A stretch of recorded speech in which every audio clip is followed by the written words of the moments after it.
ঈদুল আজহা, কুরবানি করা, কাবাঘর নির্মাণ, সাফা মারওয়ার সাই, আরাফার মাঠের অবস্থান, জামরায় পাথর নিক্ষেপ করা, কাবাঘরের তাওয়াফ, মাকামে ইব্রাহিমের সালাত, জামজাম কূপ এবং পশু কুরবানি, আইয়ামে তাশরিকের তাকবীর, সবকিছুই ইব্রাহিম আলাইহিস সালাম এবং তার পরিবারের সাথে সম্পৃক্ত। বলেন সুবহানাল্লাহ। সবকিছুই রাসূলুল্লাহ সাল্লাল্লাহু আলাইহি ওয়াসাল্লাম এবং ইব্রাহিম আলাইহিস সালাম দুজনের মধ্যে অসাধারণ, অনন্য সাধারণ কিছু মিল আছে। প্রথম কথা হচ্ছে, নবী সাল্লাল্লাহু আলাইহি ওয়াসাল্লাম তিনি হচ্ছেন সমস্ত নবীগণের সাইয়্যিদ। সুবহানাল্লাহ। মিরাজের রাতে নবী সাল্লাল্লাহু আলাইহি ওয়াসাল্লামকে প্রথমে নেওয়া হয়েছে কোথায়? সেখানে নবী সাল্লাল্লাহু আলাইহি ওয়াসাল্লাম নবীদের ইমামতি করেছেন। বলেন সুবহানাল্লাহ। নবীগণের ইমামকে, নবীগণের ইমামকে মুহাম্মদ রাসূলুল্লাহ সাল্লাল্লাহু আলাইহি ওয়াসাল্লাম। আবার আমাদের নবীকে যেমন নবীগণের ইমাম বলা হয়, ইব্রাহিম আলাইহিস সালামকে বলা হয় নবীগণের পিতা, নবীগণের আবুল আম্বিয়া ওয়াল মুরসালিন। যত নবীগণ আছেন সমস্ত নবীর পিতাকে ইব্রাহিম আলাইহিস সালাম। মুসলিম জাতির পিতাকে, আর আমাদের আদি পিতা হচ্ছে আদম আলাইহিস সালাম। ইব্রাহিম আলাইহিস সালামের দুই স্ত্রী, কয় স্ত্রী? একজনের নাম হাজেরা আলাইহাস সালাম, আরেকজনের নাম সারা আলাইহাস সালাম। সারা আলাইহাস সালামের গর্ভে জন্ম নিয়েছেন ইসহাক আলাইহিস সালাম, আর হাজেরা আলাইহাস সালামের গর্ভে জন্ম নিয়েছেন ইসমাঈল আলাইহিস সালাম। ইসমাঈল আলাইহিস সালামের বংশধরদের মধ্যে আমাদের নবী মুহাম্মদ সাল্লাল্লাহু আলাইহি ওয়াসাল্লামের জন্ম। সুবহানাল্লাহ। আমরা হচ্ছি বনু ইসমাঈল। আমরা কি? বনু ইসমাঈল। আর ইসহাক আলাইহিস সালাম থেকে পরবর্তীতে ইয়াকুব আলাইহিস সালামের জন্ম। ইয়াকুব আলাইহিস সালামের আরেক এই ট্রাইবগুলো শুরু হলো কোথা থেকে? ইব্রাহিম আলাইহিস সালাম থেকে। এই কারণে তাকে বলা হয় নবীগণের পিতা। আমরা বলি father of nation, father of the nation, তাই বলি না? আর তিনি হচ্ছেন ফাদার অফ আম্বিয়া, নবীগণের পিতা।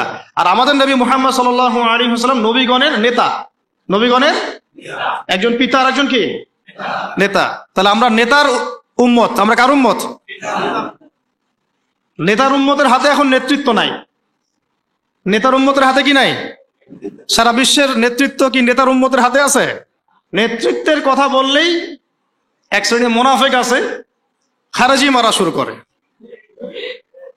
এই মুনাফিকদেরকে নিয়ে বড় সমস্যা। এরা তসবিহ, তাহলিল, জিকির, আজগার, নামাজ, রোজার মধ্যে ইসলামকে রাখতে চায়। ইসলামকে সমাজ, অর্থনীতি, রাষ্ট্রে নিয়ে যেতে চায় না। কেউ এদিকে নিয়ে যেতে না পারুক, যদি বলেও যে এটা ইসলামের অংশ, তাহলেই ওর অবস্থা খারাপ। নিয়ে যাওয়া তো অনেক দূরের কথা, এই রাস্তা তো অনেক কঠিন। খালি যদি বলে বা আকীদা লালন করে, তাহলেই তাকে আহলে সুন্নাহ ওয়াল জামাত থেকে বের করে রেখে দিবে। এখন ইব্রাহিম আলাইহিস সালাম নবীগণের পিতা, আর আমাদের নবী মুহাম্মদ সাল্লাল্লাহু আলাইহি ওয়াসাল্লাম নবীগণের নেতা। মিল পাইছেন কি? আচ্ছা, সামনে যান। ইব্রাহিম আলাইহিস সালামকে সর্বপ্রথম বাধা পেতে হয়েছে তাওহীদের পথে পরিবার থেকে। কোত্থেকে? মনে আছে? বাবা বলল, বাবাকে তিনি দাওয়াত দিয়েছেন। আমি বিস্তারিত আলোচনা করেছি ঈদের আগের সেমিনারে, দেখে নিয়েন। সেখানে আমি পুরো রেফারেন্স ভিত্তিক আয়াতগুলো বলেছি, এখানে সময় পাবো না। সূরা মারিয়ামের মধ্যে আছে। সূরা কোন সূরা? সূরা মারিয়াম। বাসায় গিয়ে পড়ে দেখবেন। ইব্রাহিম আলাইহিস সালাম বলছেন যে, আব্বা আপনি কিসের ইবাদত করেন?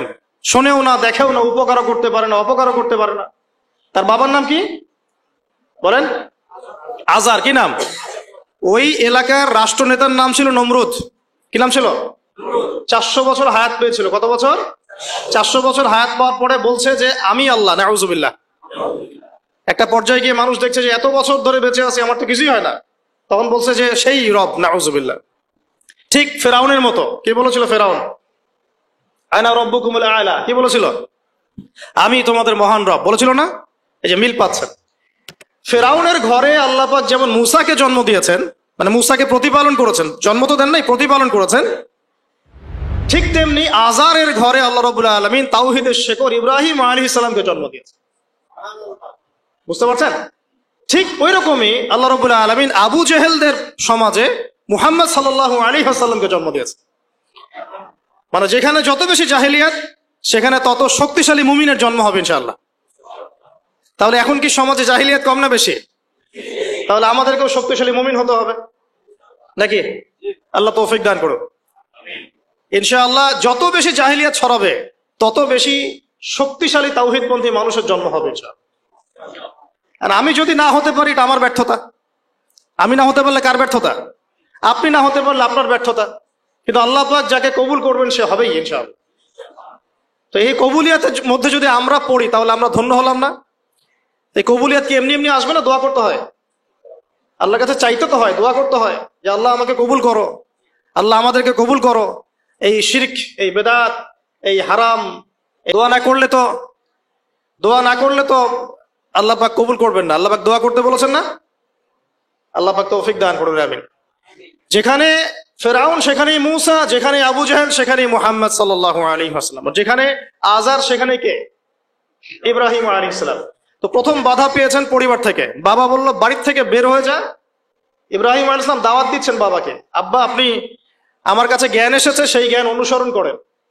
আপনি যে মূর্তিগুলোর উপাসনা করছেন, আমি ভয় করি যে আল্লাহ আপনাকে শয়তানের দলভুক্ত করে দিবেন, আযাব দিবেন আপনার প্রতি। পড়ে নিয়েন সূরা মারিয়াম। তখন আজার তিনি বলছেন, আজারকে নমরুদের প্রধান পুরোহিত, নমরুদ গভর্নমেন্টের প্রধান কি? পুরোহিত। পুরোহিত বোঝেন কিনা? বোঝেন না? ঠাকুর বোঝেন না? এখন নমরুদ বলছে, আজার বলছে এখান থেকে বের হয়ে যা, আমার বাসা থেকে বের হয়ে যা। যদি বের না হস আর আমার এই মিল্লাতে ফিরে না আসিস, আর এই আমার ইলাহ যেগুলো আমরা উপাসনা করি এদেরকে যদি ত্যাগ করিস, তাহলে আমি তোর মাথা পাথর দিয়ে মেরে ফাটিয়ে দিব। এটা কার কথা? আজারের কথা। তো ইব্রাহিম আলাইহিস সালাম তর্ক করলেন না, বললেন সালামুন আলাইক, আপনার উপর শান্তি বর্ষিত হোক। তিনি চলে গেলেন। বাড়ি থেকে কি হলেন? মানে প্রথম বাধাটা তিনি পেলেন কোত্থেকে? পরিবার থেকে। ঠিক মুহাম্মদ সাল্লাল্লাহু আলাইহি ওয়াসাল্লামের জীবন দেখেন, এই দুইজনের জীবনী পড়ে দেখবেন আগামী 7 দিনের মধ্যে, ঠিক আছে? আচ্ছা, এই ঘটনা মুহাম্মদ সাল্লাল্লাহু আলাইহি ওয়াসাল্লামের সাথেও ঘটেছে। তার আশপাশে আছে আবু জেহেল, আবু লাহাব, উতবা, সাইবা। এরা কারা? এরা কি পর না আপন? এর নিজের বংশের লোক না, নিজের পরিবারের লোক না। ব্যাস, তার সাথে বিরোধিতা শুরু হলো আগে পরিবার থেকে। ইব্রাহিম আলাইহিস সালাম যেমন পরিবারকে আগে দাওয়াত দিলেন, আমাদের নবীও তেমনি আগে পরিবারকে দাওয়াত দিয়েছেন। প্রথমে সে পরিবারকে ইসলামের দাওয়াত দিয়েছেন। কিছু কিছু মানুষ কবুল করেছে, যেমন খাদিজা রাদিয়াল্লাহু আনহা, আলী ইবনে আবি তালেব, যায়েদ ইবনে হারেসা ইত্যাদি। আবার আবু জেহেল, আবু লাহাব এরা আবার কবুল করলো না, আবু তালেব এরা আবার কবুল করলো না। তো এখানে আমরা বুঝতে পারছি দিন প্রসার প্রতিষ্ঠার জন্য আগে পরিবার থেকে স্টার্ট করতে হবে। আগে পরিবারে দাওয়াত দিতে হবে। পরিবার বর্গ যদি লাইনে আসে আলহামদুলিল্লাহ, না আসলে তাদেরকে তাদের জায়গায় ছেড়ে দিতে হবে, নিজের রাস্তা খুঁজে নিতে হবে।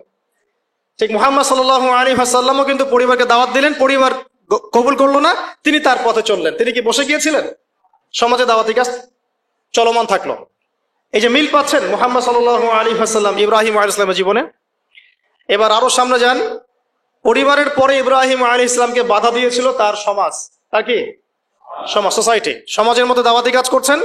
সমাজের চলমান যে ধারাগুলো আছে, চলমান জাহেলিয়াত, চলমান ফিতনা, ফাসাদ, শিরক, কুফর, এগুলোর যারা তাবেদারি করে তারা ইব্রাহিম আলাইহিস সালামের পথে প্রতিবন্ধকতা সৃষ্টি করলো। কেউ বলছে ওই যে চন্দ্র আমার রব, কেউ বলছে তারকাগুলো রব, কেউ বলছে সূর্য রব। হাযা আকবার। ইব্রাহিম আলাইহিস সালাম বুঝতে পারলেন যে এগুলো তো আমার রব নয়। তখন তিনি বলছেন ইন্নী ওয়াজ্জাহতু ওয়াজহিয়া লিল্লাযী ফাতারাস সামাওয়াতি ওয়াল আরদা হানিফাও ওয়া মা আনা মিনাল মুশরিকিন ইন্না সলাতি ওয়া নুসুকি ওয়া মাহইয়ায়া ওয়া মামাতি লিল্লাহি রাব্বিল আলামিন। মানে সমাজ দ্বিতীয় বাধা দিল। ঠিক একইভাবে মুহাম্মদ সাল্লাল্লাহু আলাইহি ওয়াসাল্লামকেও দ্বিতীয় বাধা কে দিয়েছে? সমাজ। কি বাধা? সমাজের মানুষ তাকে গালিগালাজ করা শুরু করেছিল। তাকে মোটামুটি ভাবে 15টা গালি খেতে হয়েছে। কতগুলা বলেন? কাকে গালি দিয়েছে? আমাদের নবী মুহাম্মদ সাল্লাল্লাহু আলাইহি ওয়াসাল্লামকে মোটামুটি ভাবে 15টা গালি খেতে হয়েছে। কাযযাব, মহামিথ্যাবাদী, সাহের, জাদুকর, তারপরে ফারিকুল জামাআ, ঐক্য বিনষ্টকারী, ঠিক আছে? তারপরে আরো অনেক, হ্যাঁ, মাজনুন, পাগল, মাজনুন মানে পাগল। এরকম অনেকগুলো, প্রায় 15টা আমি গুনে দেখেছি হিসাব করে। আর তাকে সারা জীবনে প্রায় 16 বার হত্যা করার চেষ্টা করা হচ্ছে। তাকে এখন যেটা আমি বলি যে ওই যে একটা সমাজে কথা প্রচলিত আছে যে ব্যক্তি খারাপ না হলে কি এমনি এমনি তার উপর জুলুম আসে, সমাজ এটা বলে না? লোক খারাপ না হলে কি আর এমনিই মানুষ তাকে খারাপ বলে? 10 জন যাকে খারাপ বলে সে তো খারাপ হবেই। মুহাম্মদ সাল্লাল্লাহু আলাইহি ওয়াসাল্লামকে 16 বার হত্যা করার চেষ্টা করা হয়েছে, এমনকি মক্কা বিজয়ের পরেও তাকে একবার হত্যা করার চেষ্টা করা হয়েছে। এখন আমরা যারা তাওহীদ মানে ধারণ করব, তাওহীদের আমল করব, তাওহীদের প্রচার করব, আমরা যদি মনে করি যে আমাদের এই পথটা খুব মসৃণ হবে, একদম রেড কার্পেট বিছানো থাকবে, এটা সবচেয়ে বড় ধোঁকা আপনার জীবনে। কখনোই এমন হবে না, কখনো এমন হয়ও নাই, কখনো এমন হবেও না। যদি হয় তাহলে বুঝতে হবে যে আপনি হকের পথে নাই। যদি আপনার আমার গায়ে একটা ফুলের টোকাও না পড়ে, বুঝতে হবে যে আসলে আমরা হকের পথে নাই, এটাই সত্য কথা, কেউ বলুক আর না বলুক। এই যে ইমাম ইবনে তাইমিয়া রাহিমাহুল্লাহর কথা আমরা বলি, নাম শুনেছেন কিনা? তার উপর যে পরিমাণ নির্যাতন এসেছে এটা আপনি কল্পনা করতে পারবেন না। আর আজকে আমি তারই আকীদা, তার আদর্শের কথা বলছি সমাজে, বাট আমার গায়ে একটা ফুলের টোকাও পড়ে না। তাহলে কোনটা প্রকৃত আর কোনটা কথিত বুঝতে হবে। আবু হানিফা রাহিমাহুল্লাহ বরেণ্য ইমামদের 4 জনের একজন। তার তো টাকা পয়সার অভাব ছিল না, খ্যাতির অভাব ছিল না, নিজের টাকা পয়সা খরচ করে বোর্ড গঠন করেছেন, ফতোয়া বিভাগ, অসামান্য খেদমত ইসলামের জন্য। তারপরেও শেষ বয়সে তাকে জেলখানায় বিষ প্রয়োগে হত্যা করা হয়েছে। তাহলে বুঝতে হবে ইব্রাহিমের পথে যারা চলবে, মুহাম্মদ সাল্লাল্লাহু আলাইহি ওয়াসাল্লামের আদর্শে যারা চলবে, তাদের মতোই তাদের উপর বালা মুসিবত বিপদ আপদ আসতে পারে, আসতে পারে। না আসলে আলহামদুলিল্লাহ, না আসলে আলহামদুলিল্লাহ কেন বললাম? আল্লাহ পাক চাইলে মুসলিমদেরকে শক্তিশালীও করতে পারে। যেমন সুলাইমান আলাইহিস সালামের যুগে মুসলিমরা শক্তিশালী ছিল, দাউদ আলাইহিস সালামের যুগে মুসলিমরা কি ছিল? শক্তিশালী ছিল। ওমর ইবনুল খাত্তাবের যুগে মুসলিমরা শক্তিশালী ছিল। আল্লাহ পাক চাইলে ওই রকম করেও নিয়ামত দিতে পারেন, আবার এভাবে পরীক্ষা নিতে পারেন। দুটো রাস্তাই হতে পারে। তো বেশিরভাগ ক্ষেত্রে যা হয়েছে পরীক্ষা এসেছে। এখন সমাজ বাধা দিল ইব্রাহিম আলাইহিস সালামকে, একই বাধা মুহাম্মদ সাল্লাল্লাহু আলাইহি ওয়াসাল্লামকেও দেয়া হয়েছে। তাকে গালি খেতে হয়েছে, এই যে পিঠের উপরে উটের নাড়ি ভুঁড়ি চাপিয়ে দেওয়া হয়েছে, তার গলায় চাদর দিয়ে ফাঁস দেওয়ার চেষ্টা করা হয়েছে, উহুদের মাঠে তার দাঁত শহীদ হয়েছে। 3 বছর, তিনটা বছর, 3 ঘন্টা না, 3টা বছর নবী সাল্লাল্লাহু আলাইহি ওয়াসাল্লামকে, সাহাবীদেরকে একসাথে কিছু পাহাড়ের নিচে, ওটাকে বলে শিয়ারে আবু তালেব, এখানে রেখে দেওয়া হয়েছে 3 বছর। Boycott, socially boycott. কেউ তাদের সাথে কথা বলবে না, তাদেরকে খাবার দিবে না, তাদের সাথে বিয়ে শাদী করবে না, কিছুই করবে না। এক ঘরে করা, বোঝেন না? এক ঘরে করা, একদম সোশ্যালি বয়কট। 3 বছর গাছের ছাল পাতা খেয়ে তারা থেকেছে, 3 বছর। আমাদের নবীর কথা বলছে, আমাদের নবী, যার আগেও কোনো গোনাহ নাই, পরেও কোনো গোনাহ নাই, যিনি কোনোদিনও নিজের স্বার্থে কোনো কাজ করেন নাই, সব করেছেন আমাদের জন্য, তাদের জন্য। এমনকি তাকে দোয়া করার ইখতিয়ার দেওয়া হচ্ছে, আপনি একটা দোয়া করেন, যা চাবেন তাই দিব, আল্লাহ পাক বলছেন। আর তিনি বলছেন এই দোয়াটা আমি রেখে দিলাম, পরকালে আমি আমার উম্মতের জন্য সুপারিশ করবো ইনশাআল্লাহ। তিনি কি নিজের স্বার্থে কোনো কাজ করেছেন? তার উপর এত জুলুম কেন আসলো তাহলে? ওই যে যারা ইব্রাহিম আলাইহিস সালামের তাওহীদের চর্চা করবে, মুহাম্মদ সাল্লাল্লাহু আলাইহি ওয়াসাল্লামের সুন্নতের চর্চা করবে, তাদের উপর এটা আসবে। আর এখানে সুবিধাবাদী ইসলাম পালন করলে আপনার কোনো সমস্যা নাই। সুবিধাবাদী ইসলাম কেমন? মসজিদের সভাপতি হবেন, সুদও খাবেন, সমস্যা নাই। আপনি 5 ওয়াক্ত নামাজও পড়বেন, ঘুষ খাবেন। আপনি রোজা রাখবেন, এদিকে মাশাআল্লাহ যাকাত দিবেন না। আপনি মাঝে মাঝে নফল দান সদকা করবেন, যাকাত দিবেন না। হজ উমরা করবেন, বছর বছর হজ উমরা করবেন, করে এসে সমাজে আল্লাহ বিরোধী যত লজ আছে সব বসানো শুরু করবেন। বুঝতে পারছেন না? এগুলো সুবিধাবাদী ইসলাম। আমরা তো বলি যে 90% মুসলিমের দেশ, এটা একটা মিথ্যা কথা। এই কথাটা একটা মিথ্যা কথা। মুসলমানের সংজ্ঞাই জানি না আমরা, মুসলমান কাকে বলে। আমি একটু পর দেখাচ্ছি মুসলমান কাকে বলে। দেখেন মুসলমান কাকে বলে, আপনাকে আমি একটু বোঝানোর চেষ্টা করছি, আমি বোঝাতে পারি না। আমার একটা সমস্যা ফিল করছি আমি লাস্ট 5 বছর থেকে, যে যা বুঝতে পারছি এটা বুঝাতে পারছি না। জানি না এই সমস্যা কবে দূর হবে। আর এই সমস্যা বাড়তেই আছে, যত বেশি আমি ওলামায়ে কেরামদের সোহবতে গিয়ে পড়ে আছি, তত বেশি আমার মধ্যে প্রবলেমটা বাড়ছে। মানে আমি বুঝতে পারছি অনেক কিছু, আপনাকে বুঝাতে পারছি না। আমি বুঝতে পারছি যে মানে আসলে কিছুই হচ্ছে না, ফ্যান্টাসি।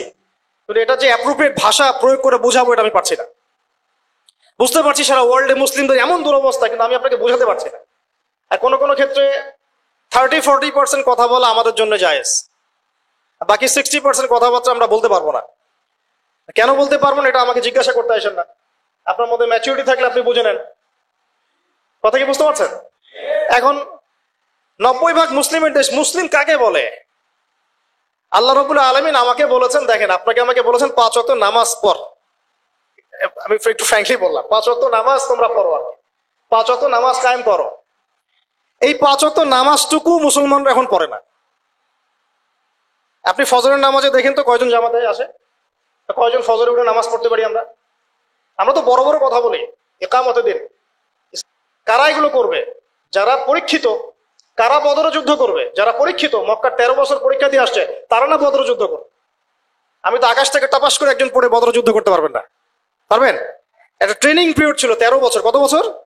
13 বছর নবী সাল্লাল্লাহু আলাইহি ওয়াসাল্লাম তাদেরকে প্রশিক্ষিত করে করে করে করে করে এই জায়গায়। প্রশিক্ষণটা কিসের প্রশিক্ষণ? তরওয়ালের? আধ্যাত্মিক প্রশিক্ষণ, ইমানের প্রশিক্ষণ ছিল। আপনাদের কি মনে হয় আবু সুফিয়ানের বাহিনী বেশি শক্তিশালী ছিল না বদরের বাহিনী বেশি শক্তিশালী ছিল? বাহ্যিক ভাবে ওদের বাহিনী বেশি শক্তিশালী ছিল। ওদের কাছে অস্ত্র বেশি ছিল, সৈন্য বেশি ছিল, ট্রেনিং বেশি ছিল, বড় বড় লড়াকু যোদ্ধা ওদের। আর এদিকে মিসকিন কিছু মানুষ, গায়ে গায়ে গোস্ত নাই। হ্যাঁ, আবু বকর সিদ্দিক রাদিয়াল্লাহু আনহু কেমন মানুষ ছিলেন মনে করেন আপনি? হ্যাঁ, 6 প্যাক মনে করেন? রুগ্ন মানুষ ছিলেন, দুর্বল মানুষ। দুর্বল মানুষ, দুর্বল মানে কোন দুর্বল? ফিজিক্যালি দুর্বলের কথা, মানে ফিজিক্যালি তিনি খুব বেশি মানে শক্তিশালী, লম্বা চওড়া এরকম ছিলেন না। ছোটখাটো শুকনো হ্যাংলা পাতলা মানুষ ছিলেন।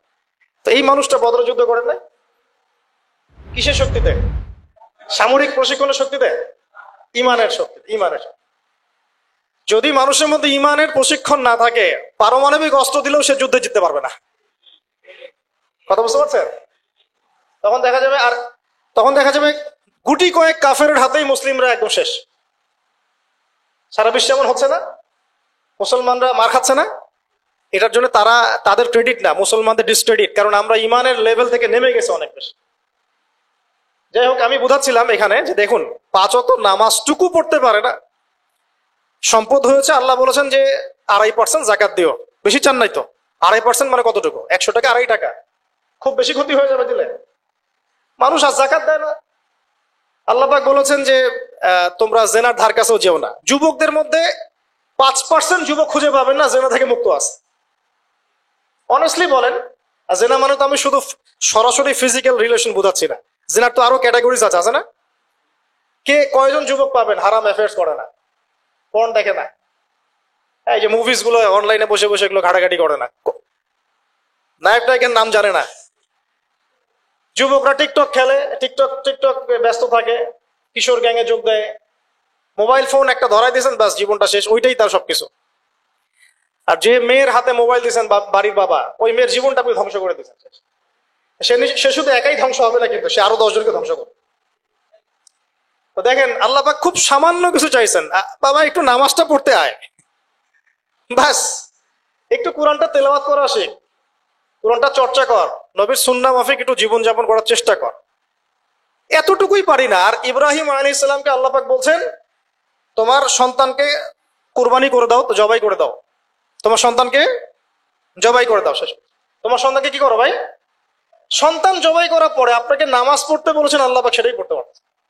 আর ইব্রাহিম আলাইহিস সালামকে বলা মাত্রই কোনো বিজ্ঞান নাই, কোনো যুক্তি নাই, কোনো দর্শন, কিছুই নাই, তিনি বললেন সামি'না আতা'না, শুনলাম মানলাম। আল্লাহ পাক বলেছেন ব্যাস।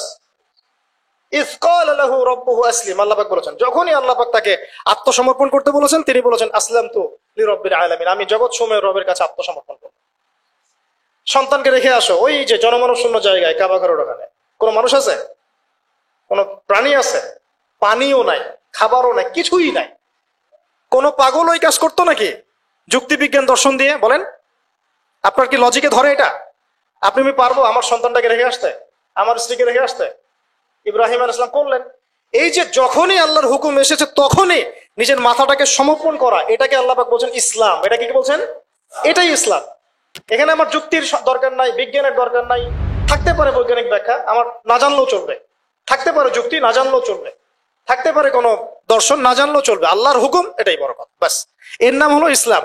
এখন বলেন এই ইসলামের আওতায় কত পার্সেন্ট মুসলিম আছে বাংলাদেশে? আল্লাহ পাকের হুকুম আসছে, বাস মাথা পেতে নিচ্ছে, বলেন এখন দেখি। তো এই যে আমরা বলি 90% মুসলিমের দেশ, একটা ডাহা মিথ্যা কথা। যাই হোক, আমরা শেষ করে দিই, আমাদের নামাজের পরে ইনশাল্লাহ আমরা আলোচনা করবো।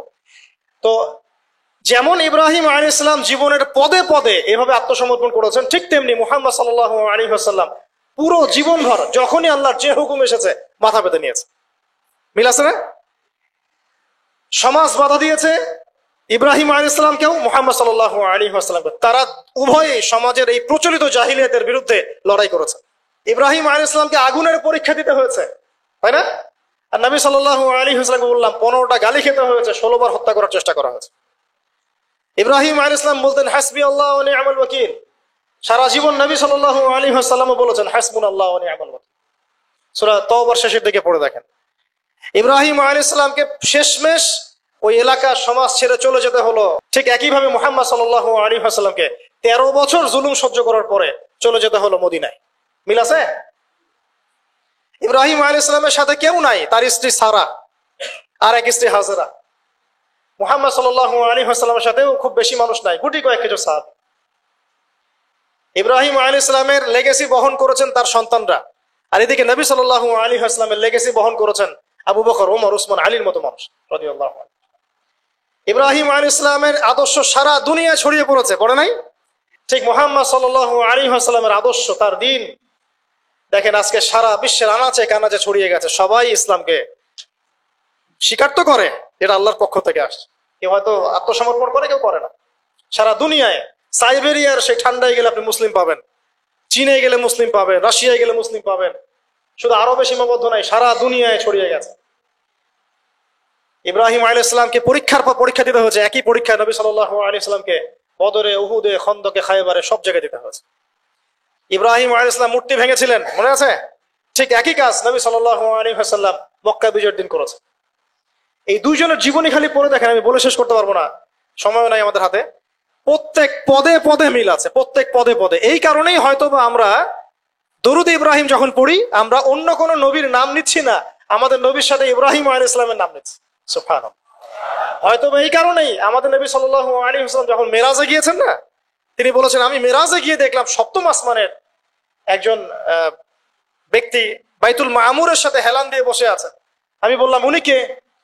জিবরাইল আলাইহিস সালাম বলে উনি হচ্ছেন আপনাদের এই যে ফাদার অফ দ্য নেশন, মানে মুসলিম জাতির পিতা, তিনি হচ্ছেন ইব্রাহিম আলাইহিস সালাম। ওখানে একটা কাবা ঘরের মতো ঘর আছে বাইতুল মামুর, ওখানে তাওয়াফ করে ফেরেশতারা, ঠিক আছে? নবী সাল্লাল্লাহু আলাইহি ওয়াসাল্লাম বলেন আমি সেদিন দেখেছি আমার চেহারা আর আমার বাবার চেহারা, মানে ইব্রাহিম আলাইহিস সালামের চেহারা একদম হুবহু মিল আছে। এই যে আমরা ঈদুল আজহা পালন করলাম প্রিয় ভাইরা, কুরবানি করলাম, এখানে তো পশুকে কুরবানি করছে। এখানে মানুষ মুসলিম পশুকে কুরবানি করছে না, এখানে একটা পশু আর একটা পশুকে কুরবানি করছে। যে কুরবানি করছে ও সুদখোর, যে কুরবানি করছে ও দুর্নীতিবাজ, যে কুরবানি করছে ও তাগুত, যে কুরবানি করছে মুনাফিক, যে কুরবানি করছে বেনামাজি, যে কুরবানি করছে যাকাত দেয় না, যে কুরবানি করছে সে আল্লাহ পাকের বিধিবিধানের 5 পয়সা তোয়াক্কা করে না। গোশত খাওয়ার জন্য সমাজের মানুষ কি বলবে? তাহলে এক পশু আর এক পশুকে কুরবানি করছে না? বরং এখানে তো যে জবাই হচ্ছে, যে ইসমাইলের ভূমিকা পালন করছে, এই পশুর চেয়ে অনেক ভালো, অবশ্যই ভালো। আল্লাহ পাক কি বলেছেন? উলাইকা কাল আনআম বাল হুম আদাল, বরং এরা পশুর চেয়েও নিকৃষ্ট। কারা?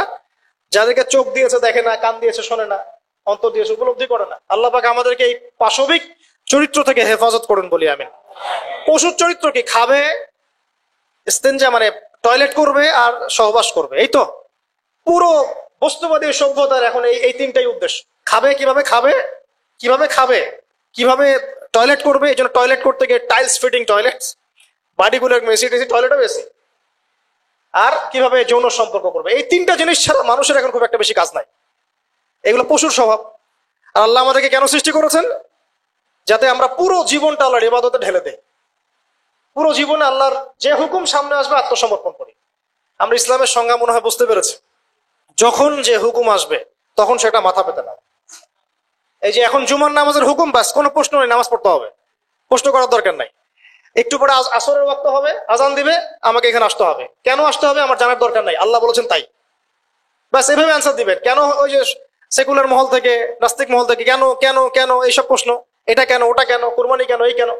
তোমরা তোমাদের কেন নিয়ে থাকো, আমার উত্তর কেন, কারণ আল্লাহ এটা করতে বলেছেন তাই। তুমি আল্লাহর সাথে চ্যালেঞ্জ করো পরকালে, আমার তো তোমার তোমার হিসাব তুমি দিবে, আমার তো হিসাব দেওয়ার দরকার নেই তোমার। তো প্রিয় ভাইরা, যখন আল্লাহ পাকের যে হুকুম আসবে সেই হুকুমের সামনে মাথা নত করার নাম হচ্ছে ইসলাম। আর ইসলাম ইব্রাহিম আলাইহিস ইসলাম যেমন প্রতিষ্ঠা করে গিয়েছেন, আমাদের নবী সাল্লাল্লাহু আলাইহি ওয়াসাল্লামও প্রতিষ্ঠা করে গিয়েছেন। এখন আমরা তার উম্মত কি এই সিরাতুল মুস্তাকিম থেকে সরে যাব? তাহলে ভাই এখন থেকে ফ্যান্টাসি বাদ দিই, ফ্যান্টাসি বাদ দিয়ে আগে বুঝি ইসলাম কাকে বলে, ইসলামের পিলার কি কি, দিনই ইলম অর্জন করি। একদিনের খুতবায় কিচ্ছু হবে না, একদিন এক আদনান ভাই আসলে লেকচার শুনলেন, কিচ্ছু হবে না, হয়তো একটু ইন্সপিরেশন হবে, আবার শয়তান আপনাকে ঘিরে ধরবে। শয়তানের ঘিরে ধরাটা আমি নিজে থেকে ফিল করেছি তিন রকম। কয় ভাই? যখন একটা মানুষ পরিপূর্ণ শয়তানের দাসত্ব করে, গান বাজনা করে, বাদ্যযন্ত্র বাজায়, গাঁজা খায়, মদ খায়, হ্যাঁ, শয়তান ওকে কিছুই বলে না, বিশ্বাস করেন, শয়তানকে কিচ্ছু বলে না, ওকে শয়তান খুব একটা, ওকে নিয়ে শয়তানের পেরেশানি নাই খুব একটা। এবার এই ধরনের ব্যক্তিরা যখন তওবা করে ইসলামের দিকে আসতে শুরু করে, এসে নামাজি হয়, রোজা রাখে, দান সৎকা করে, দিনের এলেম অর্জনের চেষ্টা করে, শয়তানের সমস্ত শক্তি দিয়ে এর উপর আক্রমণ করা শুরু করে। আবার এই ব্যক্তি যদি মেহনত করতে করতে করতে করতে আরো বড় মাকামে পৌঁছে যায়, তখন এই ব্যক্তিকে দেখে শয়তান দূরে পালিয়ে যাবে। ঠিক এই ব্যক্তির মাকাম হচ্ছে উমর রাদিয়াল্লাহু আনহু মাকাম। তাকে দেখে শয়তান পালাতো কেন? কারণ তিনি এই মুজাহাদা করতে করতে করতে করতে ইমানের এমন বুলন্দ স্তর অর্জন করেছেন যে ওকে দেখলে শয়তান পালিয়ে যাবে। তা আমাদের টার্গেট এখন ওইখানে যাওয়া, আল্লাহ পাক তৌফিক দান করুন। তাহলে এই যে প্রাথমিক ফ্যান্টাসি বাদ দিয়ে আপাতত আমাদের কাজ হচ্ছে 5 ওয়াক্ত নামাজ পড়া। কেন পড়বো প্রশ্ন করার দরকার আছে? উত্তর হচ্ছে আল্লাহ বলেছেন তাই, ব্যাস। 2 নম্বর কাজ হচ্ছে দ্বীনি ইলম অর্জন করা।